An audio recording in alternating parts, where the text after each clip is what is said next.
కాకినాడ జిల్లాలో ప్రజలకు కష్టాలు మొదలయ్యాయి. ముఖ్యంగా ఇంటింటికి రేషన్ అందించే వాహనాలను కుటుంబ ప్రభుత్వం రద్దు చేయడంతో ప్రజలందరూ కూడా ఆ రేషన్ కోసం అనేక ఇబ్బందులు పడుతున్న పరిస్థితి అయితే ఉంది.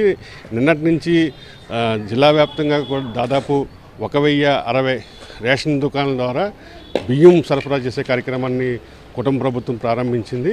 మనం చూసుకున్నట్లయితే ప్రస్తుతం నేను రైచలపేటలోని ఒక బియ్యం దుకాణం దగ్గర ఉన్నాను. ఉదయం నుంచి కూడా ఇక్కడ ఎవరైతే వినియోగదారులు ఉన్నారో వారంతా కూడా వచ్చి రేషన్ తీసుకున్నారు. జిల్లా వ్యాప్తంగా దాదాపు 6,34,987 రేషన్ కార్డులు ఉన్నాయి. వీరంతా కూడా పనులు మానుకుని వచ్చి రేషన్ తీసుకున్న పరిస్థితులు మనం ఇక్కడ చూసుకోవచ్చు. ఒకవైపు ఎండలు మండిపోతున్న పరిస్థితి అయితే ఉంది.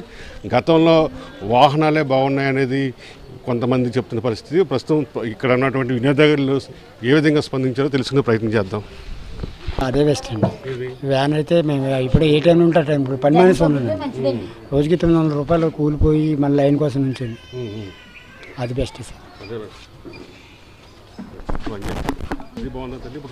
ఇంటింటికి వచ్చింది అయితే మాకు బాగుందండి. ఇలా తీసుకొని రావడం పొద్దున్న ఒక్కొక్కసారి ఉదయం వచ్చేసిందండి 9 గంటలకలా. ఇప్పుడండి ఒక అరగంట అయ్యింది. అంటే 3 కొట్లు తిరిగాము, అక్కడక్కడ ఆన్లైన్ అని ఇప్పుడు ఇక్కడ ఇచ్చారన్నమాట. ఖాళీగా ఉంది. గతంలో కూడా ఇంటికి వచ్చిన వాళ్ళు కొంచెం సేఫ్గా ఉంది. ఇటు రావడం వల్ల కొంచెం మాకు ఇబ్బందిగా ఉంది. 2 వీధులు దాటాక అది మోసుకొని వెళ్ళాలి. అది కొంచెం ఇబ్బందికరం. వ్యాన్ అయితే ఇంటికి వచ్చేది కాబట్టి కొంచెం మాకు బాగుండేది.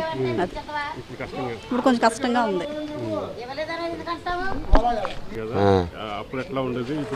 ఇప్పుడంతే షాప్కి రావాలి భయ్య.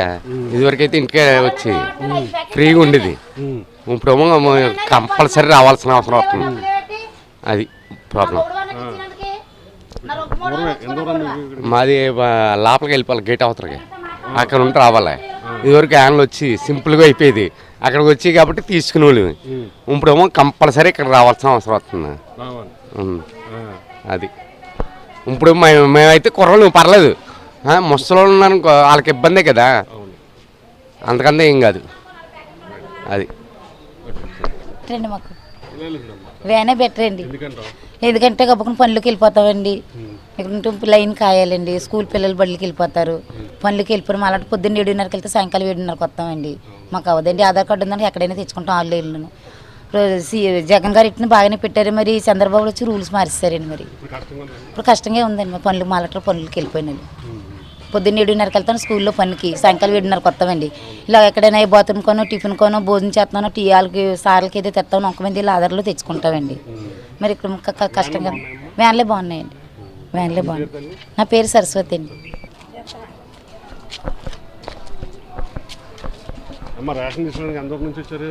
ఇక్కడ 5వ వీధి అండి, రామకృష్ణారపేట. అదే బాగుందండి. తెచ్చి ఇచ్చేవారు జగన్ గారిది. ఇదేంటండి ఎండలో రావాలి, నుంచోవాలి, టైం పడుతుంది కదా. పడలేదండి మోరు. ఇది ఎంత చేసినా పడలేదు. ఇప్పుడు పడ్డది. ఇబ్బంది ఏమండి. చక్కగా కాళ్ళ దగ్గర తెచ్చి ఇచ్చేవారు జగన్ గారు. అలాంటిదేమో మరి మాకు ట్రబుల్ అయిపోతుంది. వెళ్ళి వంటలు చేసుకోవాలి. అవుతుందండి, 1 గంటన్నర అవుతుందండి పైనే. పడలేదండి బేగానే. జనం ఉన్నారులేండి, అలాగే నుంచున్నాం. అది బాగుంది కానీ బిల్డింగ్ అంటారేంటి, ఎంత సేఫ్టీగా ఉండదండి జగన్ గారిది. ఇదే లేదండి మాకు సేఫ్టీ ఏది లేదు. సరిగ్గా 5వ తారీఖున 10వ తారీఖున ఇచ్చేసి తెచ్చేసి కాళ్ళ దగ్గర. ఇది అంత ఇది లేదండి బాబు. అలా ఉంది. ఏం చేస్తామండి, ఇంకా రాజరకం అలా ఉంది మరి జగన్ గారిది. ఏమో బాగా అప్పుడు ముందు చేశారు కదా, అలాగే అవుతుందేమో అనుకున్నాం మేము. ముందు మరి బాగా చేశారు కదా జగన్ గారు, అలాగే ఉన్నదేమో అనుకుంటే ఇప్పుడు తీరమ్మా ఏంది పోయి నెక్కాక ఇలా చేస్తున్నారు. మరి కాదండి, ఇప్పుడు అక్కడికి వెళ్ళాలంటే తీసుకొని వస్తాం బాబు. చేసుకోవాలి కదా మరి. అమ్మ వస్తాను. ఇది మనం చూస్తున్నాము. రేషన్దారులు కూడా చాలా ఆవేదన వ్యక్తం చేస్తున్న పరిస్థితి ఉంది. గతంలో అయితే ఇంటి వద్దకే రేషన్ వాహనాలు వచ్చేవి, రేషన్ తీసుకునే వాళ్ళు వెంటనే. అయితే ఇప్పుడు ఆ పరిస్థితులు లేవు. కిలోమీటర్ల దూరం రేషన్ షాపుల దగ్గరకు వచ్చి గంటల తరబడి ఇక్కడ నిరీక్షించాల్సిన పరిస్థితి. ఈ పోసు యంత్రాలు పనిచేయకపోతే మరికొంతసేపు అదనంగా నిరీక్షించాల్సిన పరిస్థితి అయితే ఉంది. ఒకవైపు ఎండలు మండుతున్నాయి. అలాంటి పరిస్థితుల్లో కూడా మేము రేషన్ దుకాణాలకు పనులు మానుకుని వచ్చి రేషన్ తీసుకుని వెళ్ళడం కాస్త ఇబ్బందిగానే ఉందని చెప్పి కూడా ఇక్కడ పేద ప్రజలంతా కూడా ఆవేదన వ్యక్తం చేస్తున్నారు. విడియలిస్ట్ వెంకటరామతో కలిసి కసపాయన రాజు, సాక్షి టీవీ, కాకినాడ నుంచి.